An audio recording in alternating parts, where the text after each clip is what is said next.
The history of heavy.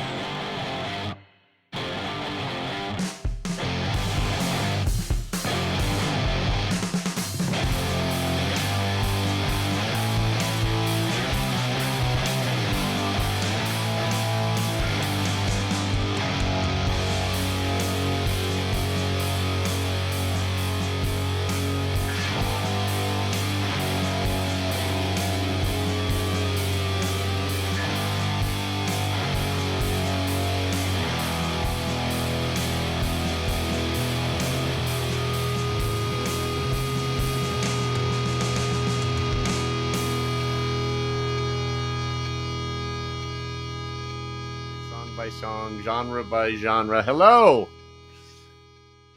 and welcome to the History of Heavy podcast. It's been a couple of weeks. This is the show that traces the chronology of heavy music across genres, song by song.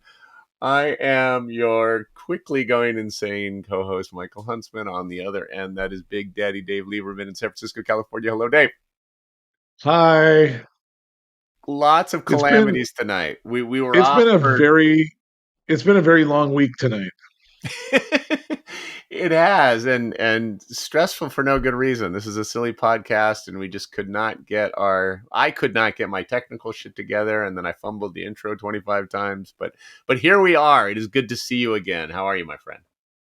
I'm good. It's good to be here. It's nice to see you, and I'm so excited to talk about some Deep Purple. Yeah, look, this is a kind of a big one. It's certainly a pivot point after 2 episodes talking about our dear lost friend Ozzy Osbourne and his band Black Sabbath. We are closing out 1970 tonight, sort of, to talk about Deep Purple, only to get back to Mr. Osbourne and his cohorts next week. We will get into that at the end of the show. But before we get into any of that business, Dave, I realized, I mentioned that I talk with my hands a lot. I realized that the last song episode we did, so our last couple of episodes, we talked about the last Sabbath show. We did the farewell to Ozzy. In between those, we had our penultimate 1970 song, Kingdom Come by Sir Lord Baltimore. However, as I hosted that show, I failed to... Actually, you hosted that show, so maybe that's why I forgot. We didn't do Song v Song in that episode. Oh, my goodness. So I wanted to get us back on track there. For new listeners, Song v Song is where we pit each of our personal champion song that has survived head to head against each song on this episode. The winner for each of us carries on to the subsequent episode. Dave's current champion is Dazed and Confused by Led Zeppelin. My current champion is Loose by the Stooges. Yeah. Of course, it's Loose. I got a very nice comment from a listener a week or so ago complimenting us on the fact that we talked about Loose and not a more obvious Stooges song. So hello, dear listener. Thank you for the comment. But those are our 2 champions, and let's revisit Sir Lord Baltimore's Kingdom Come. That was a song you selected, a song we both very much liked. We had a great conversation about it a couple of episodes ago. How does that song fare for you against Dazed and Confused, Dave? We have a new winner. Oh, I thought we might. Yeah. I thought we might. Yeah, I love that song, and okay. I completely forgot about Song v Song. I'm so glad you reminded me, because that was like the big reveal. Was like, not only did I bring this song to the episode to the podcast, but I was eager to reveal that it was a new champion of mine. Really dig that song. Really dig that album, and it keeps coming up on Spotify. Like, that whole album keeps coming up in random Spotify things when I'm done with what I'm listening to, and it just goes wild. And I couldn't be happier. I'm like, oh, that's Sir Lord Baltimore again. Oh, there it is again. That's and I'll be great. Just rocking out like, yes, this is a good album, a good band, a good song. They're in your algorithm. That's right. I love it. That's great. How does Sir Lord Baltimore stack against the Stooges? Loose. It's not going to get there, man. It's not going to get All there. right. The Stooges, I don't think are necessarily a band, as we discussed on the episode, that personifies necessarily heavy. I mean, they certainly are, um, but in the general context of I think of how heavy is perceived, I think Sir Lord Baltimore certainly fits that mold more kind of obviously. But that Stooges song is far too important to me, so it will live to fight another episode. Yeah, um these don't have to make sense. They just have to Right. be authentic. That they are. That they are. Okay, well, let's get into tonight's conversation, and we will do that by visiting your cultural corner, Dave, to see how you are going to help kind of wrap up the year 1970 for us. All right. Well, let's start with a little recap of our song list for 1970 because it was epic and we've spent a long moment here. So, to remind everyone and bookend this year, we started with Black Sabbath, The Wizard. We moved on to the Stooges, Loose, Stray, All in Our Mind, Uriah Heep, Gypsy. Sorry, it's all in your mind. I have a typo there. Uriah Heep, Gypsy, Atomic Rooster, Death Walks Behind You, Sir Lord Baltimore with Kingdom Come, and tonight, Deep Purple's Bloodsucker. So, really epic songs, really strong bands. Some are new to me. Stray, Atomic Rooster are new to me. This Uriah Heep song was new to me. This Stooges song was new to me. I stumbled onto Sir Lord Baltimore accidentally. This Deep Purple song was new to me, but I'm familiar with Deep Purple. I'm But very excited to hear. Well, I'll let you continue. I'm excited to hear your take on Deep we'll get Purple. in. Yeah, we'll get into that in our discussion. Um, but as I've been doing with the Cultural Corner, talking about what's going on in the world, we hit a flat spot with 1970 on Wikipedia. So there's a whole lot of plane crashes and political upheaval that just is not relevant for this discussion because I just don't think it seeps into musical influence. So instead, we're going to talk a little bit about the history of Deep Purple because it's worth talking about. They have a well, I'm just gonna go through the the list of all stars that have been a part of this band. Um, so, first of all, Deep Purple are an English rock band formed in London in 1968. They're considered to be among the pioneers of heavy metal and modern hard rock, although their musical style has varied throughout their career. Originally formed as a psychedelic rock and progressive rock band, they shifted to a heavier sound with their 1970 album, Deep Purple in Rock. That brings us here. Deep Purple have been referred to as part of the unholy trinity of British hard rock and heavy metal in the early to mid 70s, alongside Led Zeppelin and Black Sabbath. Listed in the 1975 Guinness Book of World Records as the globe's loudest band. Excuse me, I think Motorhead would like to have a word with you. But Guinness Book of World Records called them the globe's loudest band for a 1972 concert at London's Rainbow Theatre. They've sold over 100 million records worldwide. They've also generated several successful spin off bands, including Rainbow, Whitesnake, and Gillan. Deep Purple were founded by vocalist Rod Evans, guitarist Richie Blackmore, bassist Nick Simper, keyboardist John Lord, and drummer Ian Pace. The Mark I lineup came to an end in 1969 when Evans and Simper were dismissed from the band and replaced by Ian Gillan and Roger Glover, respectively, forming the classic Mark II lineup of Deep Purple. Under this lineup, the band recorded 4 studio albums: Deep Purple in Rock, which we're talking about tonight, Fireball in 1971, Machine Head 1972, and Who Do We Think We Are? Who Do We Think We Are 1973. That cemented their popularity and played a key role in shaping the emerging genres of hard rock and heavy metal. Gillan and Glover both left the band in 1973 and were replaced by David Coverdale of Whitesnake fame and Glenn Hughes. The Mark III lineup recorded 2 studio albums, Burn and Stormbringer, both in 1974, before Blackmore parted ways with the band in 75 due to musical differences. He was replaced by Tommy Bolin, though after just one studio album, the Mark IV lineup, Come Taste the Band in 1975, Deep Purple disbanded in July 1976, and Bolin died of a drug overdose 5 months later.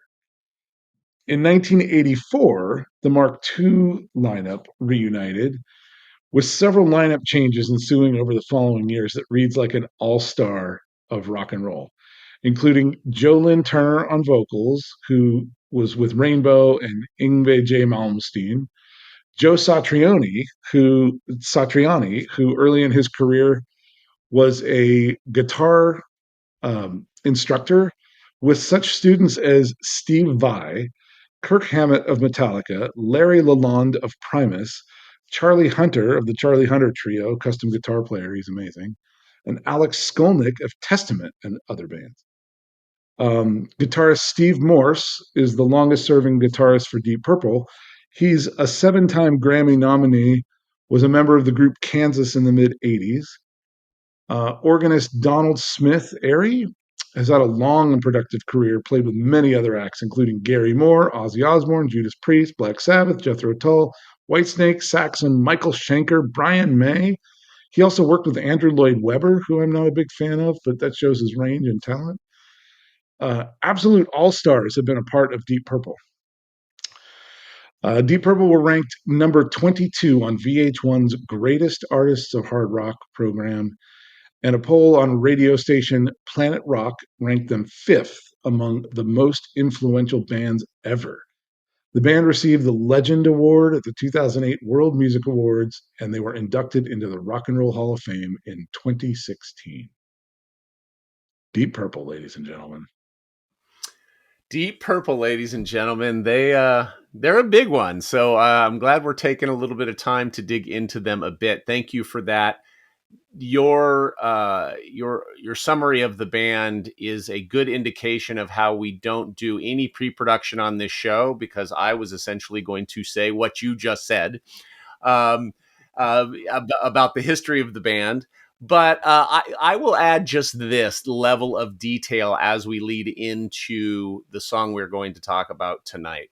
And that would be to pick it up specifically around their change of sound. That original lineup that you mentioned that featured Rod Evans on vocals and Nick Simper on bass was made the first 3 Deep Purple records: Shades of Deep Purple, The Book of Taliesin, and the self-titled Deep Purple record released in 1969. So they released those 3 albums in 1968 and 69. That sound was very successful in the United States. They had several singles chart, including Hush and Kentucky Woman, but they were almost entirely ignored in the UK. So in the summer of 69, specifically when Ritchie Blackmore hears the first Led Zeppelin album, he is inspired to change Deep Purple's sound to a much heavier, more kind of intense hard rock sound. And to accomplish that, he fires Evans and along with him bassist Simper and replaces them with the aforementioned Ian Gillan and Roger Glover. That is sort of what I always think of as the classic lineup as you described, I guess Mach 2 technically, but really I think those 4 records that you mentioned, and specifically In Rock, Fireball, and Machine Head, are kind of the ones that people I think really think about when they think about the hard rock heavy version of Deep Purple. And certainly the 3 that kind of cement them as part of that holy trinity was Zeppelin and Sabbath that you mentioned. Tonight, we are talking about the song Bloodsucker, which you mentioned. It is track 2 from In Rock and was written shortly after Gillan and Glover joined the band.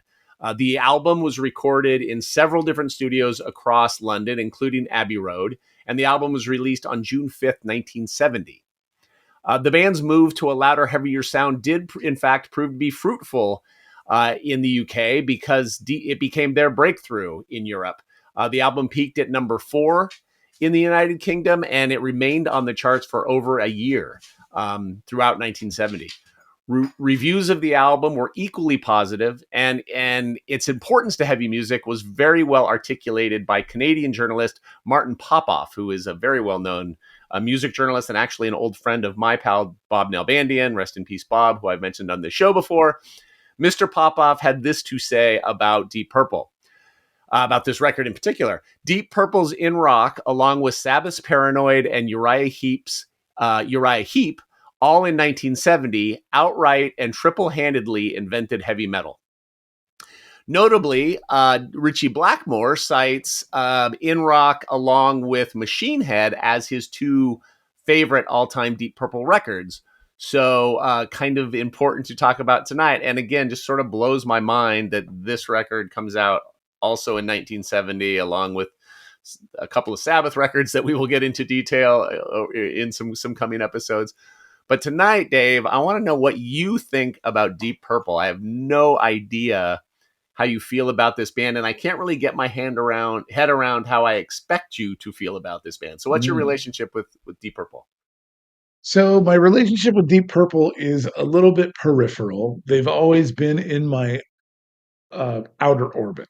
They're a Pluto of my orbit. They're there. I know they're there, but they're kind of in the distance. So I don't have a deep relationship with a lot of their music, but I have heard their music and I know their sound pretty well. And so, or I know this era of their sound. And I'm glad that you introduced the part about their changing sound, because that is a real important evolutionary part of this band. And because they've had so many different members, and because these members are all stars of their own in their own right, and went on to do front many other famous bands or be a part of other famous bands, they have this real amalgam of chemistry that happens. But it's this era, these four albums that we're talking about, this being the first one, that I'm familiar with that sound. Mm-hmm. And I've always appreciated the organ presence because it's a callback to our good friends Iron Butterfly. And, we talk about how there's these elements leading up to kind of this moment. We've talked about this several times this year in this year of our podcast. Uh, how there's elements of heavy in different bands, but this whole year we seem to be steeping in it and really spreading out. And so in a world where Iron Butterfly allows us to use the organ in a heavy song, a band like Deep Purple shows up and says, "Okay, I'm going to make a whole band with that." So I really appreciated that part of their sound. It added a really different element, I thought. And the way that they utilized that, I thought was very strategic. John Lord was a classically trained Hammond organist, so it shows. Uh, I never really got into them as a band, um, but the stuff that I've heard, I've always liked. Yeah.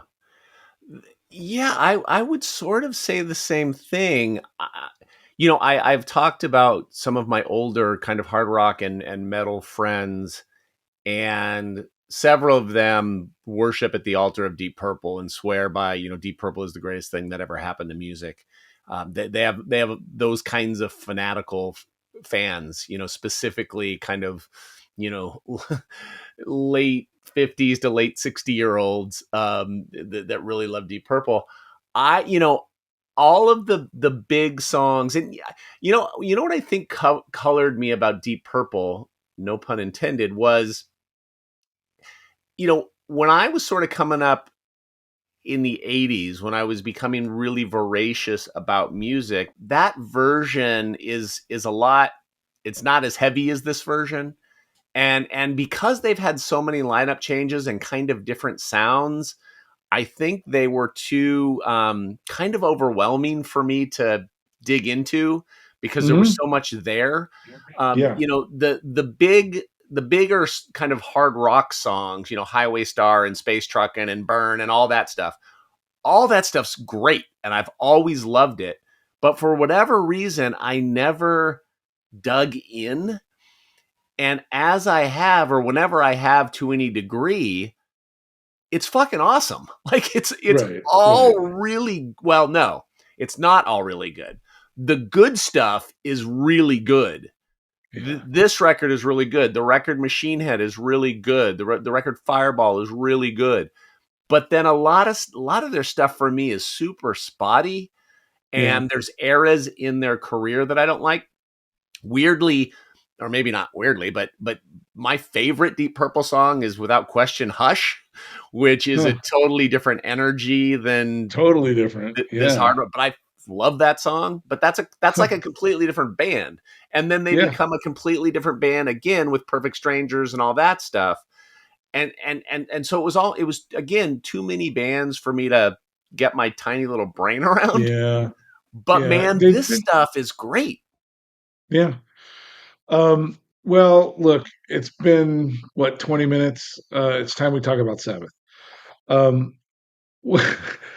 the way that I approach Deep Purple is a poppier version of the Sabbath era, the Sabbath sound that I like. Deep Purple has a lot of that heaviness that I find in Sabbath, but I find that they spin it a little more poppy, a little more commercial. It's much more approachable, and it just feels almost like Sabbath light sometimes. But if you're going to get Sabbath adjacent at all, you're fine. So Right. that isn't an insult. It's just a little bit of a compare and contrast because we need to benchmark it with Sabbath. I'm glad you mentioned Sabbath. If you didn't, I was about to. The to me the way I would describe the difference between Sabbath and Purple, if or Black and Purple, if that's what we're doing, Oh, there you go. Deep and Sabbath, is Sabbath is much simpler than Deep Purple, but they don't sound simpler. They are. Like Sabbath is way easier to play than Deep Purple. Deep Purple's music is way busier and way more Sure. complicated, but that somehow makes it less interesting to me.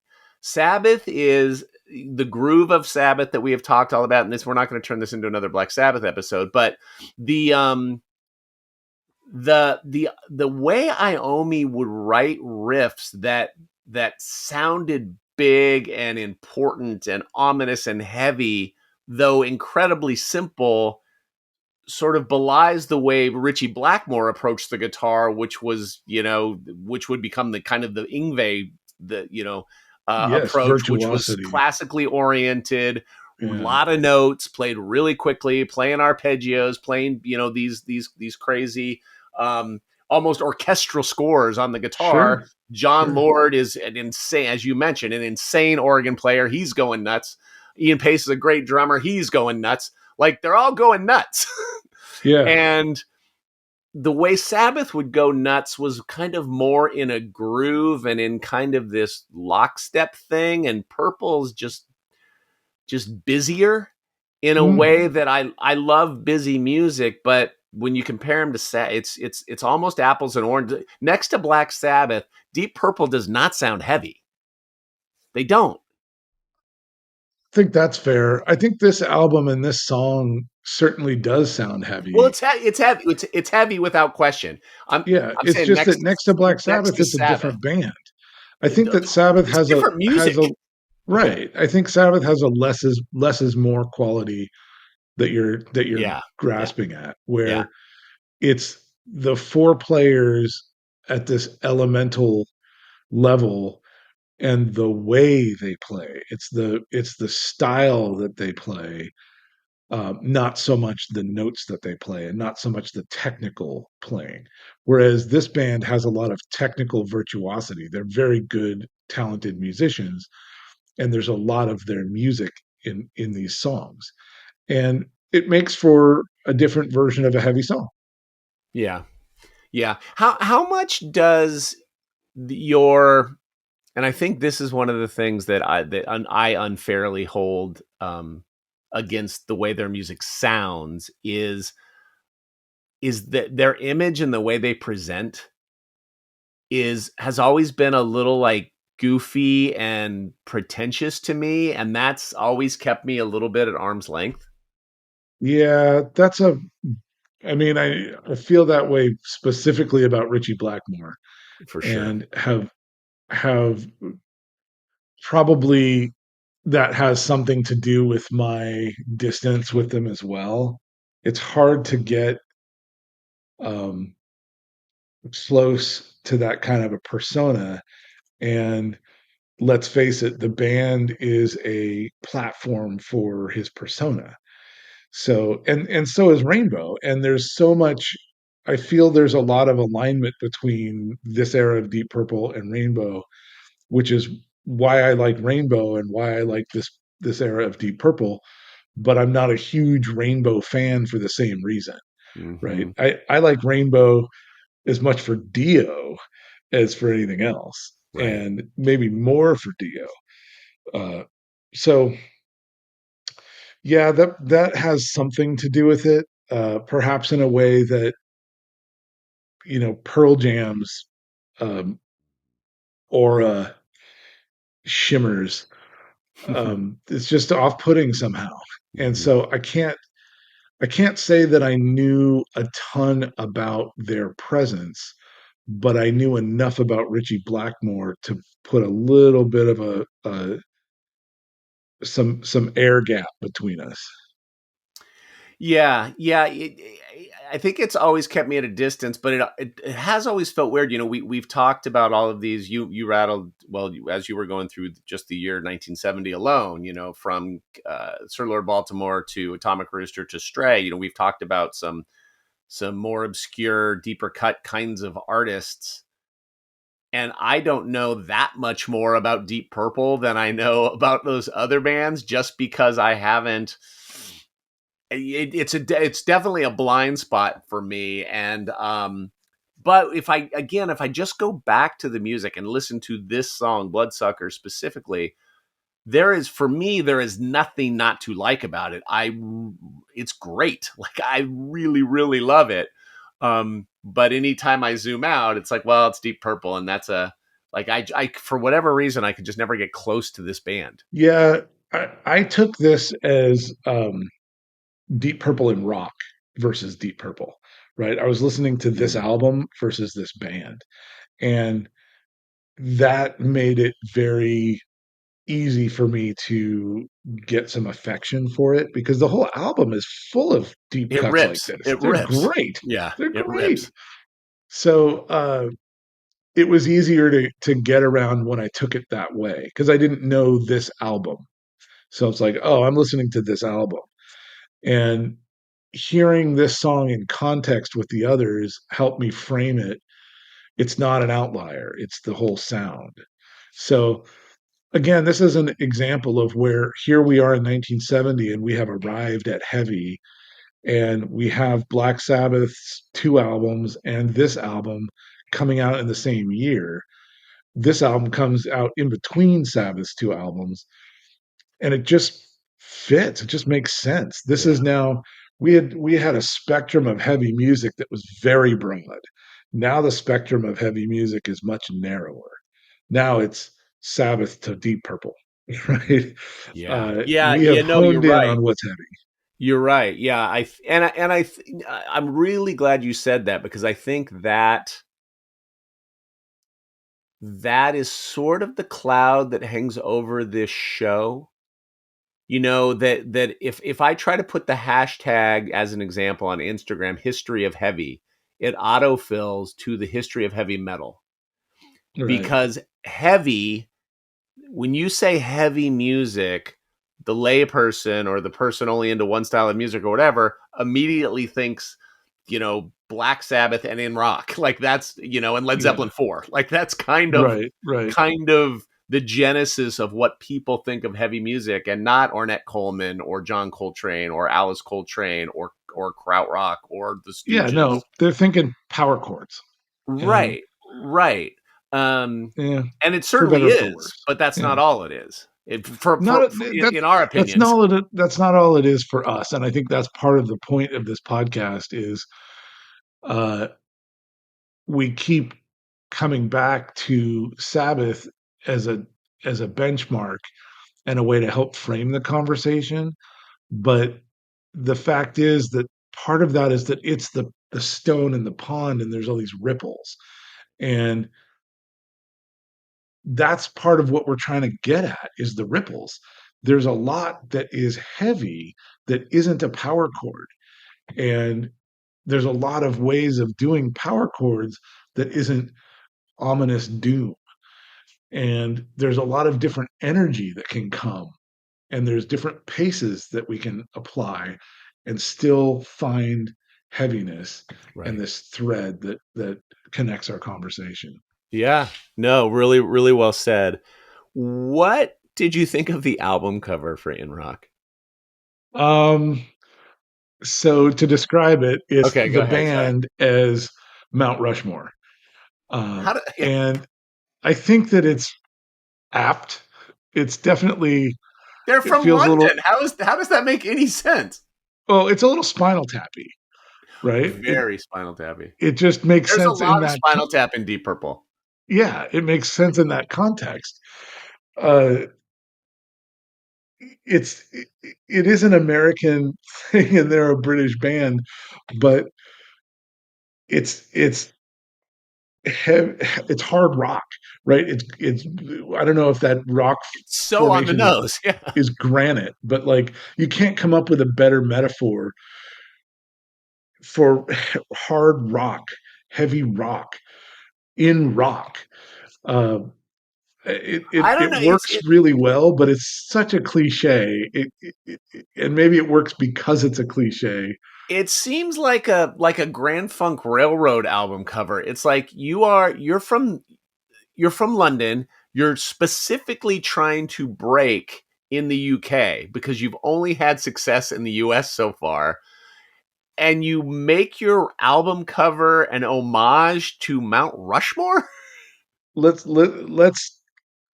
I, I'm going to be generous and give them the benefit of the doubt. They're the talent on the band. They're not necessarily the art director, Well, right? sure, sure. I mean, I don't. Yeah, I mean, the record So, label might, but if even if you're the record label, oh, come on. all right, all Record right, all right. labels, record labels don't even make any sense. What did you think of this song specifically? Oh, So since you this listened to the song, whole, was it the right song to pick from this album? I think that it was as right as two or three others. Mm-hmm. I liked this song, and so it was perfect. I did really like the kind of breakdown. That immediately was like, oh, this is a heavy song. This is a dark. It had a darkness to it because of that. So really like the song. It's easy to get into. It's catchy. It's it has heaviness. It has melody. Some of the stuff we've listened to has been melodyless. It's Mm-hmm. hard to like get a foot tap in or have an earworm. But this song definitely is easy to do.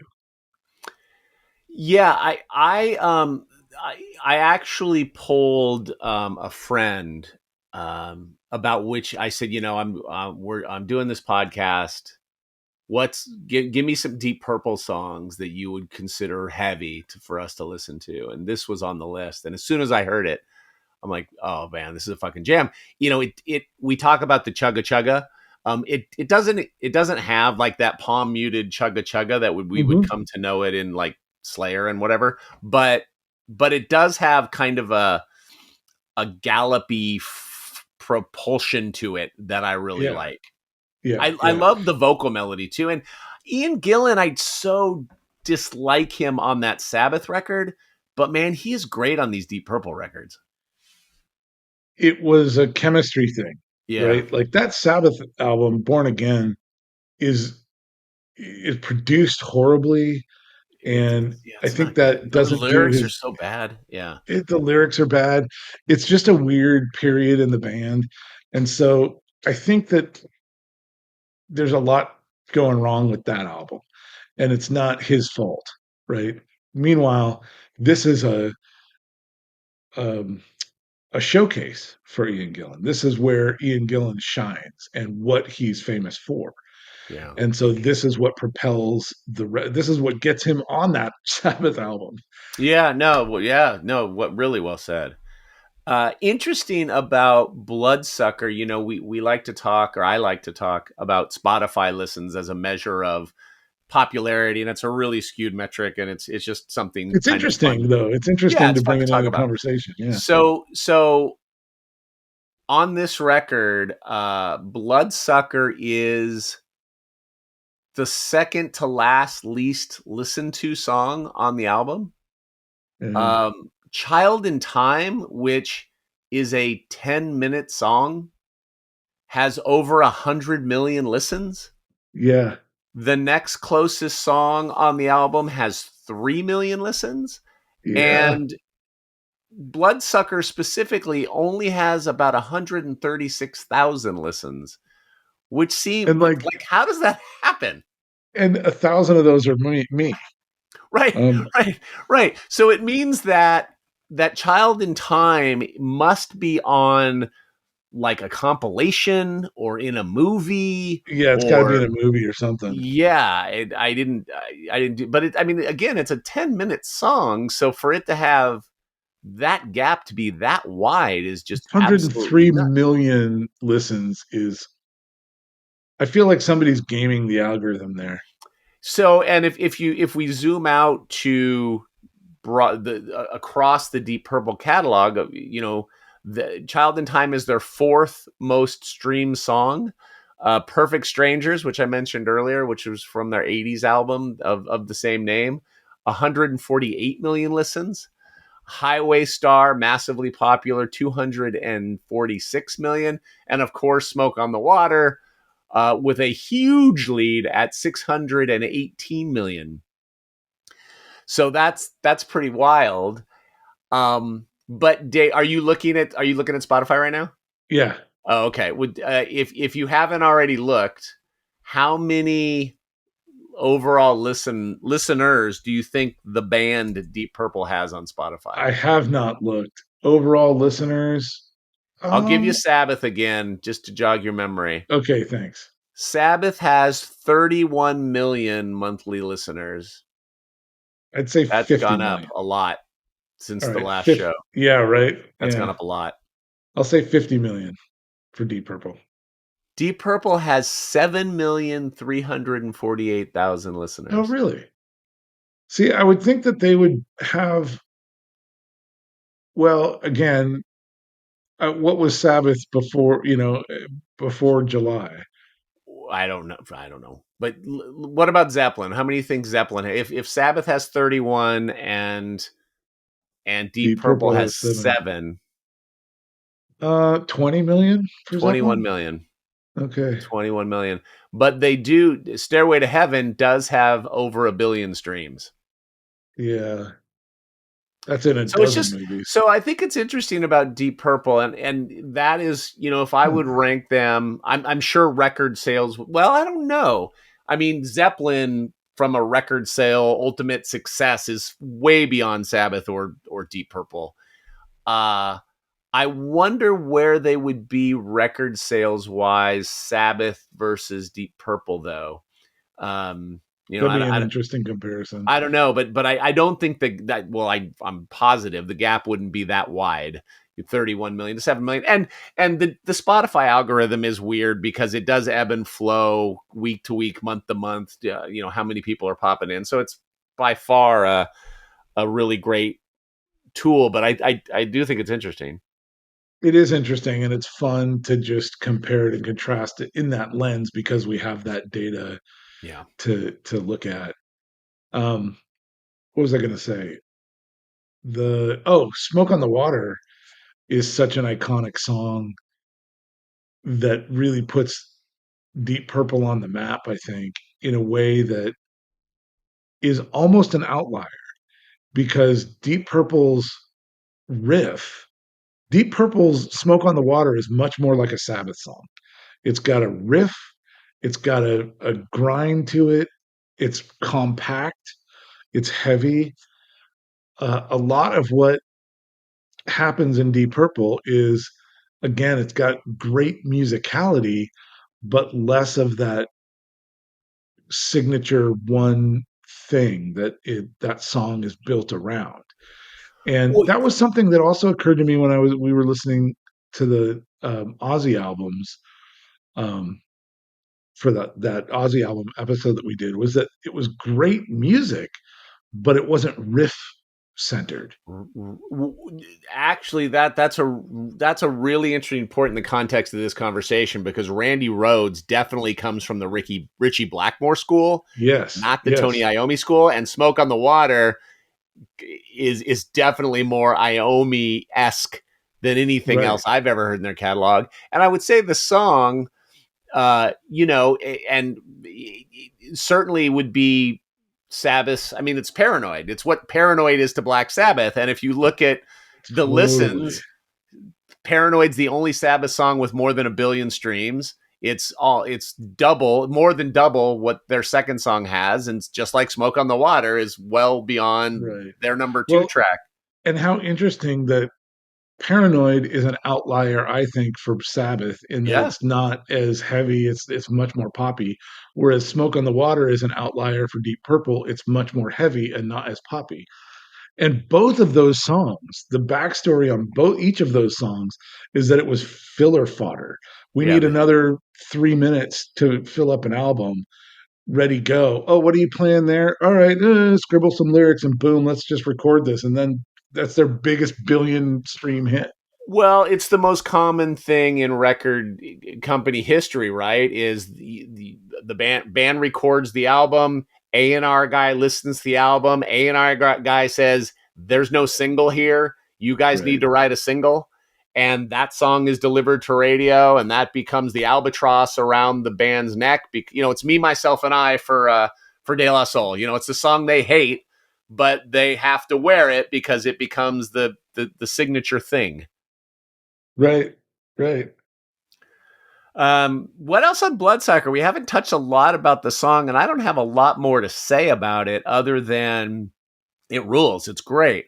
And I want to leave this conversation and this listening exercise by saying um, I'm going to have more Deep Purple in my diet, and I hope I do. But I think I'm going to continue. I have, because of course I do, a series of playlists called Muscle Cars and Panel Vans, and they are all just 1970s hard rock and acid rock and all the stuff a lot of the stuff we've been talking about. Everything from Foghat to Ted Nugent to Aerosmith to whatever. And there's a bunch of Deep Purple all over those playlists.